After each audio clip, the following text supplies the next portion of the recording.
Assalamualaikum warahmatullahi wabarakatuh.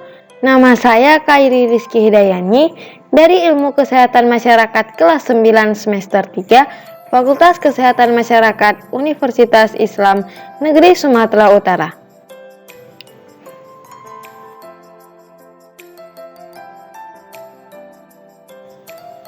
Nah, pada video pembelajaran kali ini saya akan membahas tentang alga atau ganggang dan fungi atau jamur.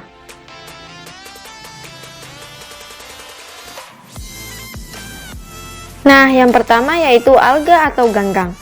Alga organisme morfologi sederhana yang mengandung klorofil dengan ukuran mulai dari mikroskopis dan uniseluler atau selulosa hingga sangat besar dan multiseluler.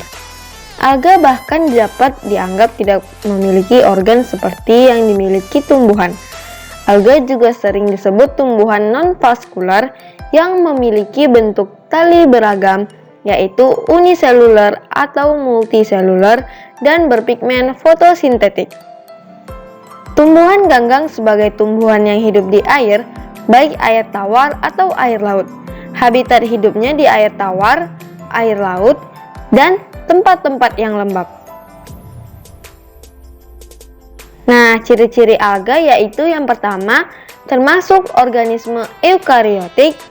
Yang kedua, alga memiliki sifat fotoautotrof. Yang ketiga, terdapat klorofil dan pigmen fotosintetik lainnya. Yang keempat, memiliki pirenoid atau dapat menyimpan cadangan makanan. Yang kelima, alga bersifat autotrof atau dapat menyusun makanannya sendiri. Yang keenam, ada ganggang yang dapat bergerak aktif, ada juga yang tidak. Dan yang ketujuh, pada tubuh ganggang tidak dapat dibedakan antara akar, batang, dan daun. Tubuh berupa talus sehingga termasuk dalam golongan Talophyta.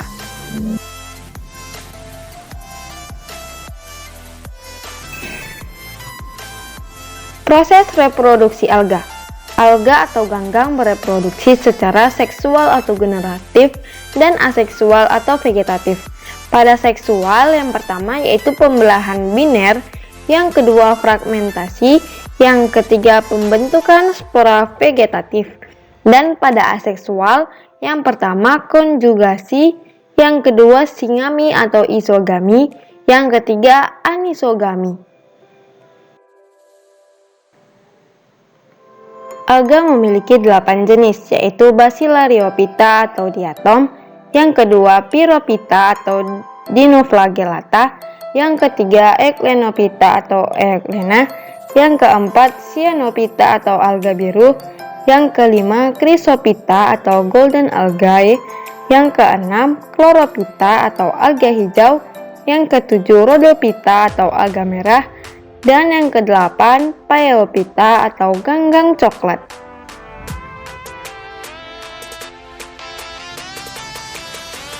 Nah, yang pertama yaitu Bacillariophyta atau diatom. Diatom merupakan algae unisel yang memiliki tudung keras yang dinamakan frustul. Tersusun dari silica dan tertutup oleh lapisan organik. Dinding selnya terdiri dari epiteka dan hipoteka. Reproduksinya secara vegetatif dengan cara membelah diri. Tubuhnya berwarna kuning keemasan. Habitatnya pada air tawar, air laut, tempat basah atau lembab. Sebagiannya hidup bebas dan sebagian lagi hidup berkoloni. Bentuk kloroplasnya bervariasi. Ada yang seperti cakram, seperti huruf H, periferal, dan pipih. Dan yang terakhir, perannya sebagai fitoplankton, produsen primer bagi trofik di atasnya.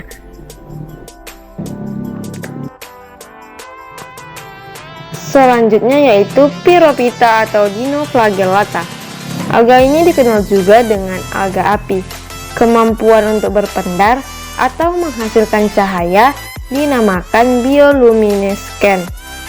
Alga ini uniseluler, memiliki 2 flagela dan diselubungi oleh lapisan selulosa. Kebanyakan plankton di lautan, beberapa di perairan yang bersih dan bergantung pada temperatur salinitas, dan kedalaman. Alga bersifat heterotrof atau saprofit, simbiotik, parasit, atau hidup bebas. Selanjutnya yaitu Euklenophyta atau Euglena. Alga jenis ini memiliki sebuah struktur antara algae sebenarnya dan protozoa. Ciri khususnya memiliki flagela, dapat bergerak menggunakan flagelanya uniselular. Biasanya Euglena ini ditemukan di perairan yang bersih, khususnya pada daerah yang kaya bahan organik. Habitatnya pada perairan air, terdapat pada air tawar dan tempat yang lembab. Memiliki struktur titik mata yang merupakan organ primitif yang memungkinkan untuk menentukan tingkat cahaya di lingkungan. Selanjutnya Cyanophyta atau alga biru. Alga jenis ini merupakan satu-satunya organisme yang prokariotik di mana tidak memiliki dinding sel. Cyanophyta ini mirip dengan bakteri, sehingga sebutan lainnya adalah Cyanobacteria. Selanjutnya memiliki klorofil yang digunakan dalam proses fotosintesis. Klorofilnya tidak terletak di dalam kloroplas, namun tersebar di seluruh sitoplasmanya. Sebagian merupakan uniseluler, biasanya fitoplankton, dan multiseluler biasanya sebagai nekton, bentos, atau perifiton. Selanjutnya yaitu Chrysophyta atau golden algae. Alga jenis ini umumnya banyak yang hidup di habitat perairan air tawar. Tubuhnya bersel tunggal atau uniseluler dan sebagian kecil multiseluler. Membentuk koloni, dinding selnya mengandung silika. Memiliki dua flagela yang tidak sama panjangnya. Cara hidupnya pun ada yang berenang bebas dan ada juga yang membentuk koloni. Tubuhnya tersusun dari pigmen klorofil A dan C, serta pigmen tambahannya berupa karoten yang menentukan warna kuning hingga keemasannya. Turunan dari karoten ini fukosantin, beta-karotin, dan xanthophyllis yang terkumpul di bagian kloroplas. Selanjutnya yaitu Chlorophyta atau alga hijau. Hidup di air tawar, air laut, juga di salju dan daerah tanah lembab. Tubuhnya berwarna hijau karena memiliki pigmen klorofil untuk proses fotosintesis. Rumput laut ini hidup berkoloni. Dinding selnya mengandung selulose dan berlendir. Bentuknya bermacam-macam, ada yang seperti fitoplankton dan ada juga yang makroalga yang dibudidayakan sebagai rumput laut. Contoh alga yang dibudidayakan sebagai rumput laut ialah Ulva spp atau biasa disebut selada laut. Nah, selanjutnya yaitu Rhodophyta atau alga merah. Alga ini merupakan makroalga yang tersebar hampir di seluruh perairan. Umumnya berwarna merah dan beberapa turunan warna lainnya. Pigmen penyusunnya yaitu pigmen klorofil A, klorofil B, karotin, xanthophyll, dan phycobiliprotein yang terdiri dari phycoerythrin dan phycocyanin. Manfaat alga ini digunakan sebagai obat melawan radikal bebas dan anti penuaan. Contoh alga jenis ini Eusebia spinosum, Ecotoni, Gelidium sp, dan Gracilaria sp yang dibudidayakan sebagai rumput laut. Selanjutnya yaitu Phaeophyta atau ganggang coklat. Bentuknya menyerupai tumbuhan tingkat tinggi. Umumnya tumbuhan berwarna coklat dan memiliki klorofil A dan C. Pigmen tambahannya xanthophyll dan phycoxanthin. Habitatnya sebagian besar di laut. Reproduksi secara aseksual dengan fragmentasi dan zoospora.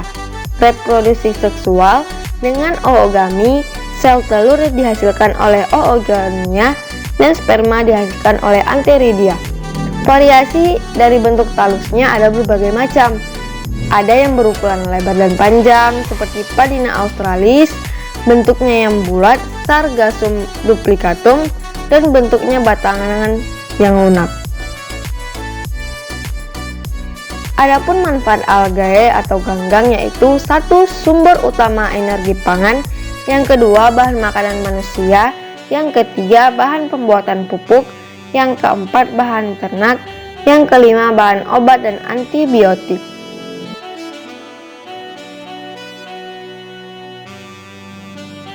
Selanjutnya yaitu fungi atau jamur. Definisi fungi atau jamur. Fungi atau jamur merupakan organisme eukariotik yang memiliki dinding sel dan umumnya tidak motil dan tidak berklorofil. Fungi bersifat uniseluler dan juga multiseluler. Fungi sering ditemukan pada lingkungan sekitar yang tumbuhannya subur, terutama pada musim hujan sebab jamur menyukai tempat lembab. Namun, jamur bisa ditemukan di semua tempat yang terdapat materi organik. Fungi disebut sebagai organisme heterotrof dan sifat heterotrof menyerupai sel hewan.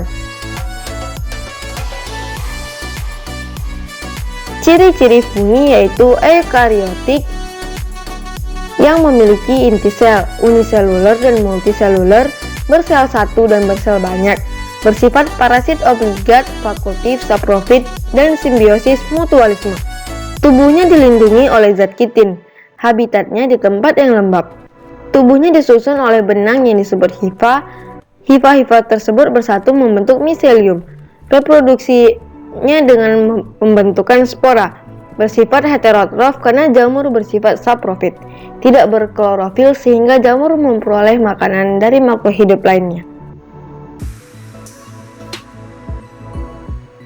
Selanjutnya yaitu struktur jamur. Merupakan bagian vegetatif jamur yang membentuk benang. Merupakan cabang-cabang hifa yang terlihat seperti anyaman. Hifa senositik tidak memiliki sekat. Hifa monositik memiliki sekat dengan satu inti sel.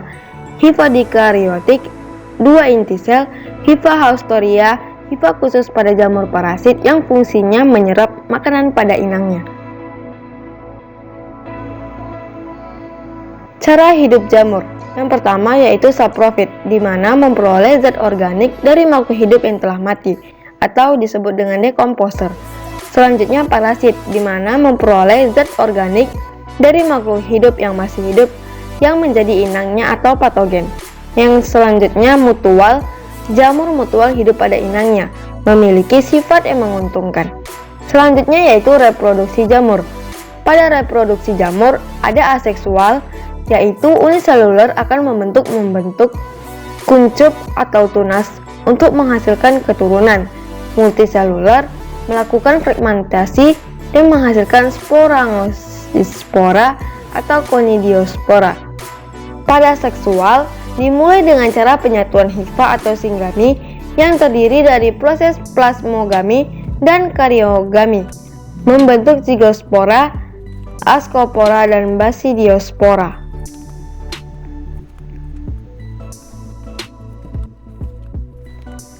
Selanjutnya yaitu klasifikasi jamur, yaitu yang pertama Ascomycotina. Ascomycotina bersifat parasit dan saprofit. Reproduksinya dengan dua cara, seksual dan aseksual. Contohnya seperti Aspergillus dan yang lainnya. Basidiomycotina hidup sebagai saprofit dan parasit, berkembang biak dengan seksual. Contohnya Amanita phalloides dan yang lainnya. Selanjutnya yaitu Deuteromycotina, berkembang biak dengan cara aseksual, hidupnya secara saprofit pada sisa makanan, dan ada juga yang bersifat parasit. Contohnya Candida albicans. Yang selanjutnya yaitu Zygomycotina, bersifat saprofit dan multiseluler. Reproduksinya dilakukan dengan seksual. Contohnya Rhizophus stolonifer. Nah, selanjutnya ada peran jamur yang bermanfaat dan ada peran jamur yang merugikan. Peran jamur yang bermanfaat seperti Saccharomyces cerevisiae digunakan untuk membuat tape dan roti. Rhizopus oryzae untuk membuat tempe, Neurospora cytophylla digunakan untuk oncom, dan Aspergillus wenti yang digunakan untuk membuat kecap. Dan peran jamur yang merugikan yaitu seperti Fusarium yang menyebabkan penyakit pada tomat, tebu, dan pisang. Selanjutnya Saprolegnia parasitica yaitu parasit pada ikan. Selanjutnya Ustilago, yaitu parasit pada jagung dan tebu. Dan yang terakhir Aspergillus flavus, yang menghasilkan racun aflatoksin yang mematikan. Selanjutnya yaitu peran jamur bagi manusia. Peran jamur yang menguntungkan banyak dimanfaatkan untuk memenuhi kebutuhan hidup. Pemanfaatan jamur yang dilakukan seperti sebagai fermentor dalam industri makanan, penghasil antibiotik, dekomposer, bahan makanan, dan lain sebagainya.